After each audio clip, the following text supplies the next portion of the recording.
दीपावली की इस अंतिम श्रृंखलाओं के बीच में ऋषियों की, सतियों की, सूरों की, राष्ट्रभक्तों की ये तपोभूमि, मरुभूमि बाड़मेर, उस परंपरा में आज से 101 वर्ष पूर्व एक दिव्य आत्मा के रूप में अवतरित होकर के मैं निर्जर हूँ, पर्वत से निकलकर इस पृथ्वी पर हम सबको जो संदेश दिया, तो मैं मानता हूँ वेद के उस मंत्र को साक्षात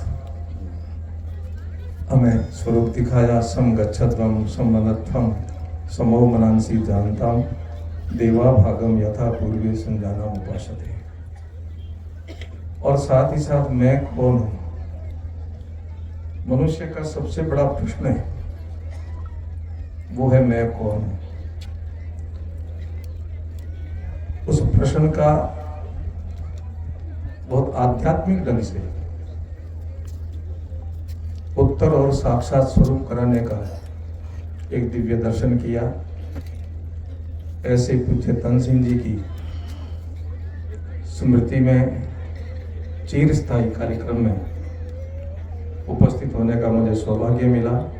जैसे महापुरुष को मैं सत सत वंदन करता हूँ, हृदय से श्रद्धापूर्वक नमन करता हूँ।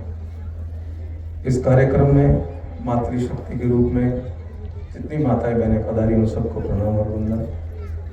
क्षात्र धर्म का संदेश लेकर के देश और विश्व में संघ के संघ प्रमुख, संरक्षक, स्वयंसेवक उस संदेश को, तन सिंह जी के संदेश को लेके जा रही हूँ। सबको श्रद्धापूर्वक नमन, वंदन, मंगल कामना।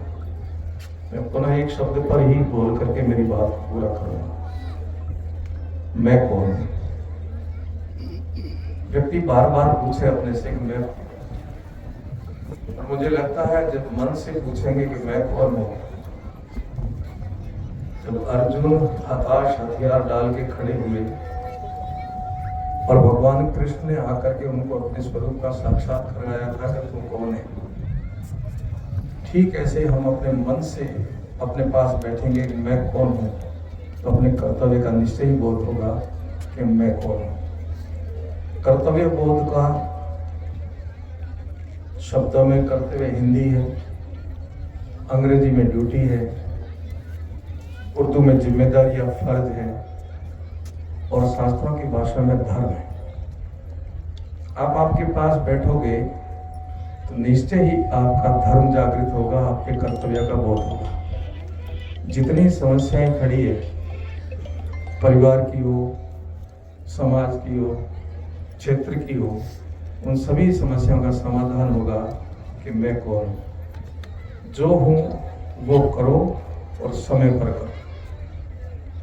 जो हो वो करो, समय पर करो, समस्या का समाधान। प्रत्येक व्यक्ति का क्षेत्र है, उसकी क्षमता, उसकी पहचान। इसलिए प्रत्येक व्यक्ति का इतिहास लिखा जाता है हर पल, हर जगह। महापुरुषों ने अपना इतिहास अपने कर्तव्य का बोध करके, कर्तव्य पालन करने से लिखा, तो आज हमारे सबके लिए मार्गदर्शक बन के। ठीक ऐसे हमें कर्तव्य बोध करके हमें कर्तव्य का पालन करना है, और नित्य नया इतिहास हमें स्वयं को लिखना है, क्योंकि वर्तमान पीढ़ी पर सारा उत्तरदायित्व है। अब इतिहास वर्तमान पीढ़ी को लिखना है। भूतकाल का इतिहास हमारे पुरखों ने, हमारे महापुरुषों ने लिखा। भविष्य भविष्य है, वर्तमान सब कुछ है। वर्तमान पीढ़ी को अपने कर्तव्य का बोध करके कर्तव्य का पालन करना है, सारी समस्याओं का समाधान है। और कर्तव्य को जब धर्म कहा है, तो जो है वो नहीं करते हैं तो ये पाप भी है। वर्तमान में हम जो हैं, इस शरीर से जो संबंध बनते हैं, जो नैतिकता बनती, जो जिम्मेदारी बनती है, जो कर्तव्य बनता है, उसको करना है। यही धर्म है।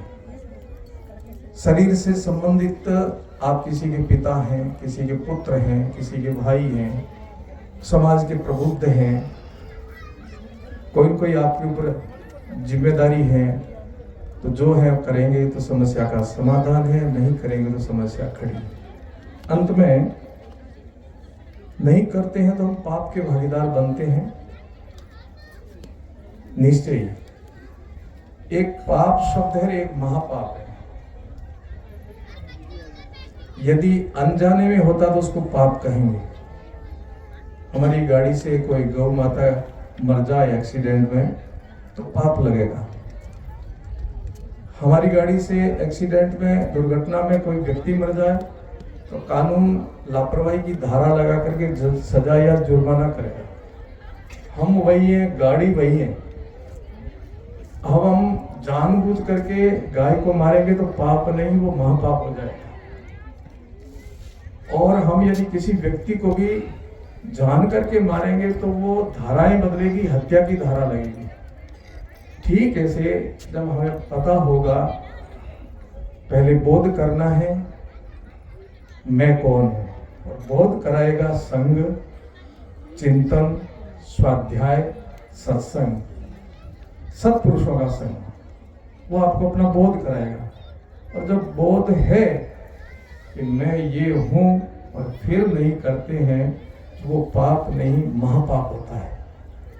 इसलिए आज के प्रसंग में उस महापुरुष ने हमें कर्तव्य बोध कराया, समगच्छध्वम का सूत्र दिया और एक जागृति ला करके अपने धर्म का आचरण करने के लिए प्रेरित किया। उनके श्री चरणों में पुनः वंदन करते हुए आप सबको मंगल कामना। ओम तत्सत।